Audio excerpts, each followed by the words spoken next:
Hello, everyone. Welcome to episode 3 of the Last Harvest podcast with Damien Dumar.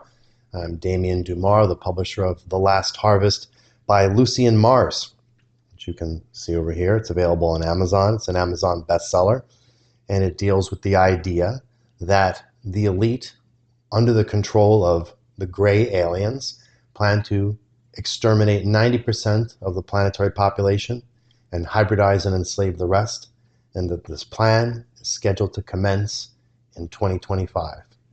Not that everything will happen in 2025, but in 2025 is the important year where everything will begin to shift and the plan will begin to unfold in full force.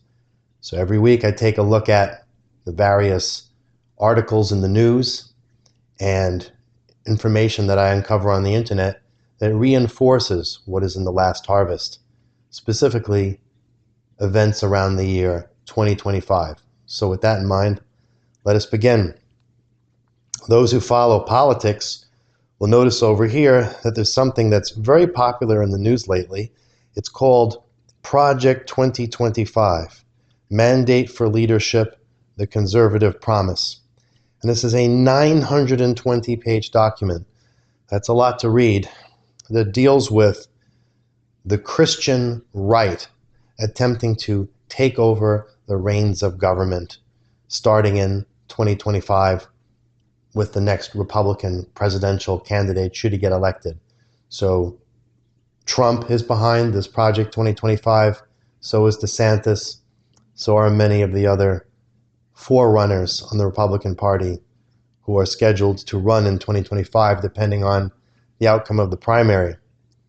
So there are a couple articles here on the internet. Actually, there are many articles written about this. Here's one. What is Project 2025? The political plot to destroy America's freedoms. And here we have the usual review where they talk about, well, what's so bad about Project 2025?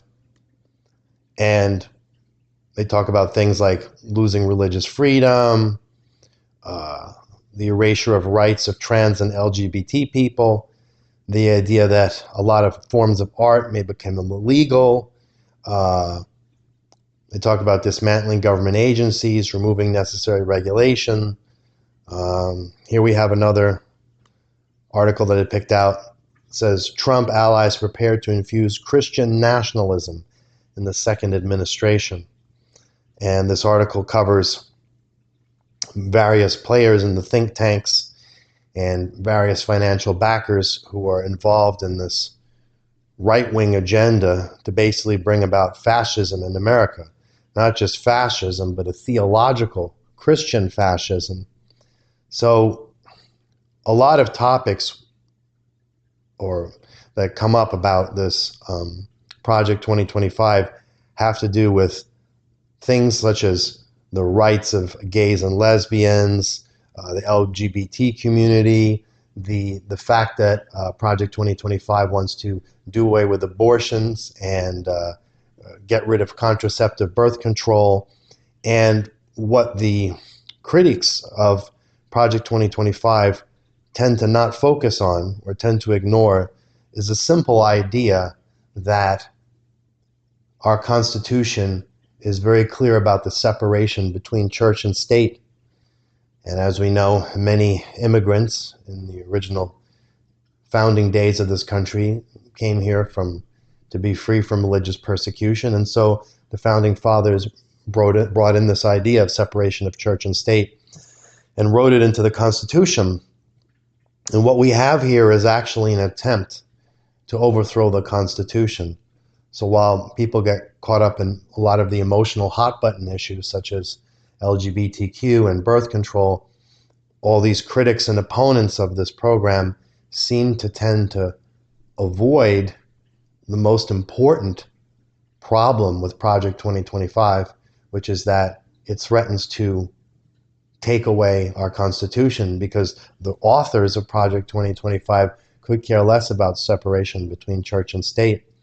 So for those of you who did not have time or don't wish to spend their time reading a 900-page document, the basic essence of this document on the surface appears kind of appealing to many in the sense that it talks about dismantling massive government bureaucracies, which on the surface doesn't exactly sound like a bad thing until you realize that they're not dismantling these government agencies and bureaucracies in order to make government more efficient, but rather to take control of the government. So this is rather alarming, and what they plan to do is increase the power of the executive branch incredibly over the legislative and the judicial branch, disrupting the balance of power between the three branches, which is one of the foundations of our Constitution and our form of government. And it not only attempts to make the executive branch extremely powerful, but it aims to make the president a sort of supreme dictator over the executive branch, and in that way become a dictator. So if that wasn't bad enough, again, we come back to the idea that it's not just a regular dictatorship that they aim to install into this country, but they aim to install a Christian dictatorship, or a theocracy, which is one of the most unconstitutional and treasonous moves that one can do. So a lot of the people who write this document and work on it, they seem to take on this attitude, well, the United States was founded as a Christian nation. Well, it wasn't. It was founded as a nation with a constitution that very clearly says there should be a separation from church and state, because our founders did not want that. So just because the vast majority of people who emigrated to this country in the early days may have identified as some form of Christian or Catholic or Protestant doesn't mean that this country was founded to be a Christian nation. Because if it was, our founding fathers would have written that into the Constitution, which they didn't. As a matter of fact, they made specific provisions against this. So this is the real danger behind Project 2025, and people need to be aware of it.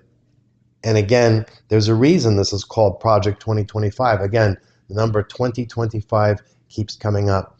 It's mentioned many times in The Last Harvest by Lucien Mars, and there's a reason for that. And as we go through the news, assuming we have read The Last Harvest and use it as a lens with which to view that which shows up in the news, it becomes very clear just how significant the year 2025 is going to be. And that's only 9 months from now, basically.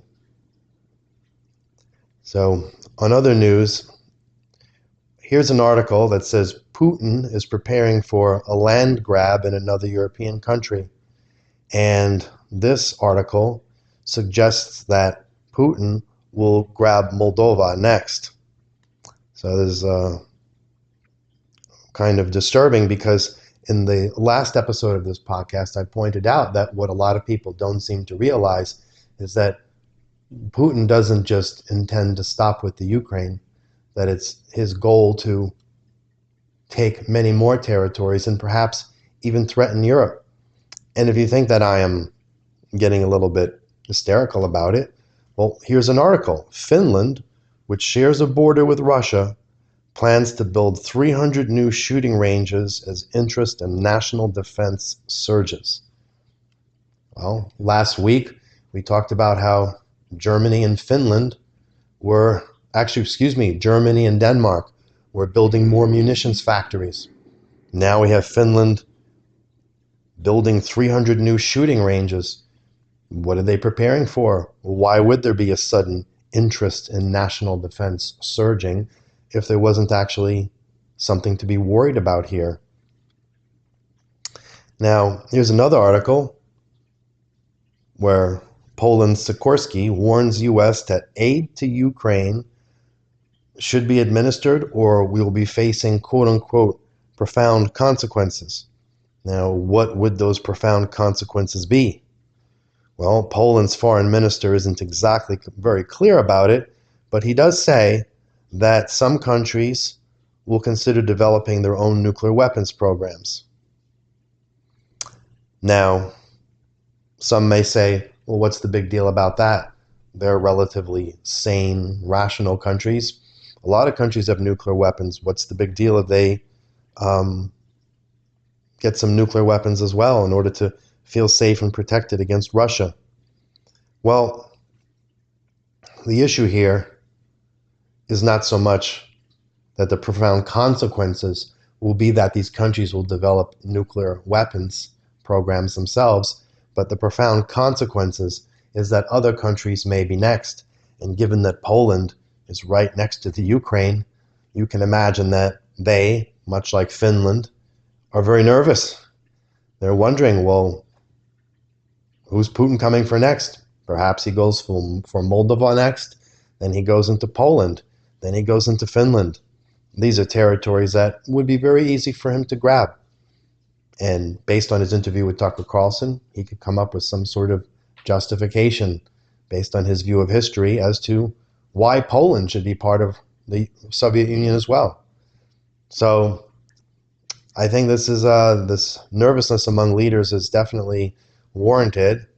And the problem here is that, well, what happens if the United States aids the Ukraine and pushes Russia back out of Ukraine so that technically Russia would lose the war?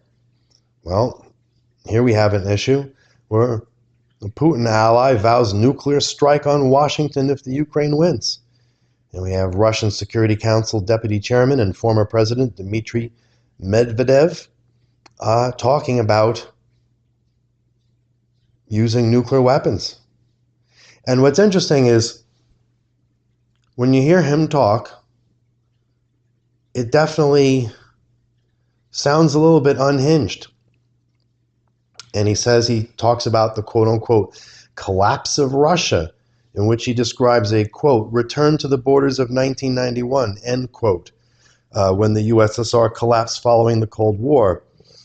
He said that a Western victory in the Ukraine, that is, would constitute a complete collapse of Russia with, quote-unquote, tens of millions of victims. He described it as, quote, the death of our future, the collapse of everything in the world, end quote. Now let's take a moment and think about what he's actually said here.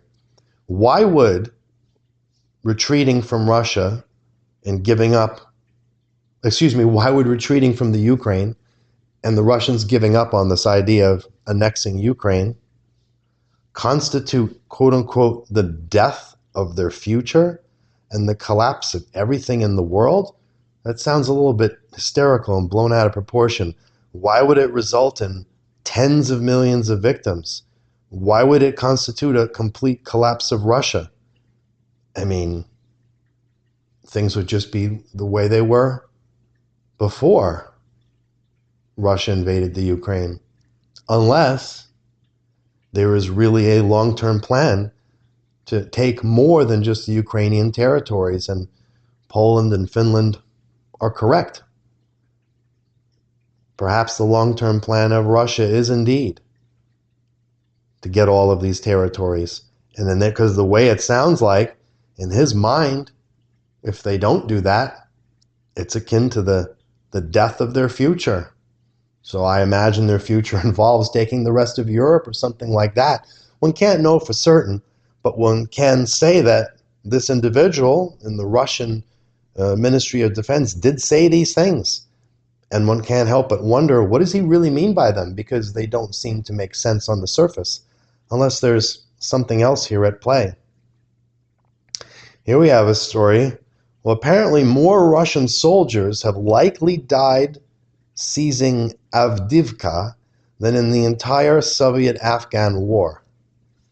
That's hard to imagine. The war in Afghanistan lasted a long time. And here we have some quotes, some numbers.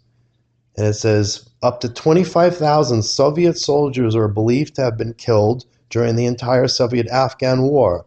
And Ukrainian military officials estimate that up to 47,000 Russians were killed or injured in this most recent battle. Well, those are some heavy numbers, relatively speaking. And perhaps it's not shocking that Russia talks a lot about using nuclear weapons. I'm not sure, but here's another story. China now starts recruiting, quote unquote, civilian soldiers in significant escalation of World War III threat. And China has begun reviving its volunteer armies. And Chinese companies have once again started creating corporate militias, something that was previously an issue in the 1970s.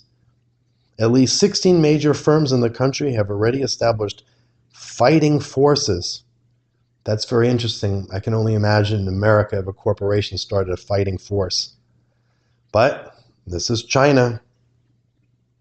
So we see a lot of stories in the news that all show in 2025 it's going to be a year like no other. Now here is a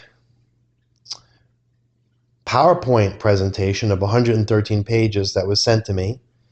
And this document was produced in 2001 approximately. And it's a presentation by Dennis M. Bushnell, who's the chief scientist at NASA Langley Research Center. And look what it's entitled, Future Strategic Issues, Future Warfare, circa 2025. Wow, that number 2025 coming up again. And this document was authored in 2001. So you can see, for those of you who have read The Last Harvest by Lucien Mars, 2025 is a big issue. It's a very important date. And in this document, this chief scientist from the NASA Langley Research Center talks about mostly weapons technology, but he throws in there in several instances that the planet is overpopulated and that most of the population is no longer really needed. He also talks about that by 2025, the various forms of warfare that will be available to us that are not normally discussed, because when you hear about the conflict in the Ukraine, all you hear about is drones and tanks. But he talks about already back in 2021 about weapons technologies that would have nuclear level destruction without actually having to go to war using nuclear weapons. So that is quite disturbing. And if we go to page, let me see if I can get this exact page here. Here it is. It's actually page 53.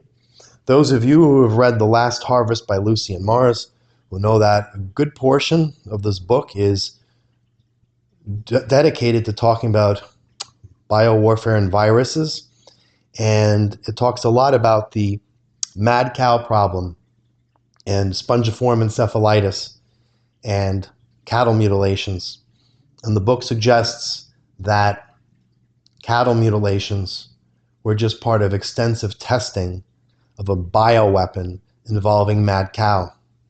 Well, here in this document written by this NASA chief scientist, on page 53, there's a document written in 2001 talking about 2025 events. Here he admits on this page that they actually have tested a Venezuelan equine encephalitis agent on humans, and it was called Operation Whitecoat. He also explains that encephalitis has been weaponized by the United States and the former Soviet Union in the 50s and the 60s, and it is an ideal incapacitation agent, easily transmitted via aerosol, highly infectious, low fatality, 1 to 5 day incubation, 3-week recovery, no treatment available. So we can look at what this agent really is almost like a rapid onset Alzheimer's situation. And it's not only scary, but it reinforces what is in The Last Harvest by Lucien Mars. Here we have a scientist admitting it exists. So all of that testing on cattle mutilations, there you have it. It wasn't just a mystery why certain key organs were missing from cattle and even from other animals that would contain very high concentrations of encephalitis. It's not a mystery anymore why these animals were mutilated in the fashion they were, because it was indeed part of a testing program to create a virus. So, some things to think about.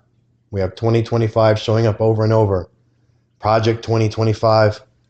We have a NASA document, actually a PowerPoint deck that's available online that talks about weapons in 2025. We're almost in 2025, and you can see the events going on in the news. You getting nervous yet? Should definitely be reading The Last Harvest by Lucien Mars. It's in physical copy. We have it in ebook. We also have it in audiobook. So for those of you who prefer to listen while you drive, while you work out on a treadmill, get the audiobook. Get this information now, because as time moves forward, you will see more and more evidence stacking up based on what we've read in the book, which is why I'm doing this podcast every week, to basically chronicle what's going on. And what's interesting about The Last Harvest by Lucien Mars is that it's not the words of Lucien Mars in the book. In the book is mostly the words of your politicians, your elite, your military, all talking over and over about how they plan to eliminate 90% of the world's population and how they plan to put this plan into effect starting in 2025. Read the book, find out. Till next time.